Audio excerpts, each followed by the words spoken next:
الكون تبقى نور من ضل وضاع. أنت أسمى أنت أنقى أنت السلام علیکم ورحمۃ اللہ وبرکاتہ.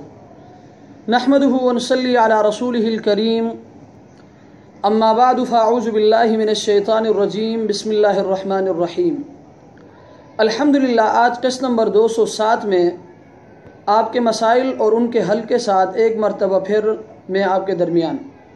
مسئلہ نمبر 1، چترال سے بھائی شافاہت صاحب نے 3 سوالات کیے ہیں. ان کا پہلا سوال یہ ہے کہ مسنون اعتکاف کے لیے مسجد میں کب آنا چاہیے؟ تو مسئلہ یہ کہ مسنون اعتکاف کے لیے ضروری ہے کہ 20 رمضان کو غروب آفتاب سے پہلے مسجد میں داخل ہو جائے اور اعتکاف کی نیت بھی غروب سے پہلے ہی کر لے. اگر غروب کے بعد مسجد میں داخل ہوا یا مسجد میں پہلے سے موجود تھا مگر نیت غروب کے بعد کی تو یہ اعتکاف مسنون نہیں ہوگا. فتاوی ہندیہ جلد نمبر 1 صفحہ نمبر 211. ان کا دوسرا سوال یہ ہے کہ عورت کے لیے اعتکاف کا کیا حکم ہے؟ تو مسئلہ یہ کہ جس طرح مرد کے لیے رمضان کے آخری عشرے کا اعتکاف سنت ہے اسی طرح عورت کے لیے بھی سنت ہے، لیکن اس پرفتن دور میں عورتوں کے لیے مسجد میں اعتکاف کرنا جائز نہیں ہے. گھر میں ایسی جگہ جہاں نماز کے لیے اس جگہ کو مخصوص کیا ہے اعتکاف کر لیں اور اسی جگہ کھانے پینے اور لیٹنے کا انتظام بھی کر لیں بلا کسی طبعی یا شرعی ضرورت کے. اس جگہ سے باہر نکلنے سے اعتکاف ٹوٹ جائے گا. فتاوی شامی جلد نمبر 3 صفحہ نمبر 494. ان کا تیسرا سوال یہ ہے کہ کیا اعتکاف میں بیٹھنے کے لیے عورت کا خاوند یعنی شوہر سے اجازت لینا ضروری ہے یا نہیں؟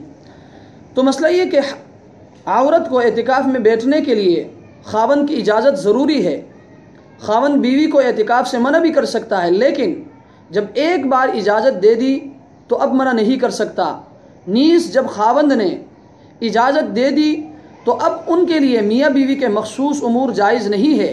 تاہم ہم بستری کرنے کی صورت میں اعتکاف فاسد ہو جائے گا اور ہم بستری کے سوا دوسری باتوں سے اعتکاف فاسد نہیں ہوتا. فتاوی ہندیہ جلد نمبر 1 صفحہ نمبر 211. مسئلہ نمبر 4، کراچی سے بھائی الیاس صاحب نے سوال کیا ہے کہ معتکف کے لیے سگریٹ پینے کا کیا حکم ہے؟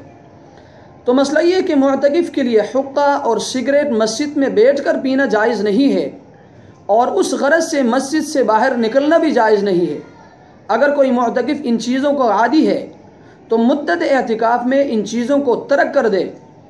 لیکن اگر کسی کو شدید تقاضا ہے تو جب کسی ضرورت کے موقع پر مسجد سے باہر نکلے تو راستے میں سگریٹ نسوار وغیرہ استعمال کر لے مگر اس کے بعد جلد ہی منہ کی بو زائل کر دے. اللہ تبارک و تعالی ہمیں ان مسائل کو سمجھنے کی توفیق عطا فرمائے. وآخر دعوانا ان الحمد للہ رب العالمین.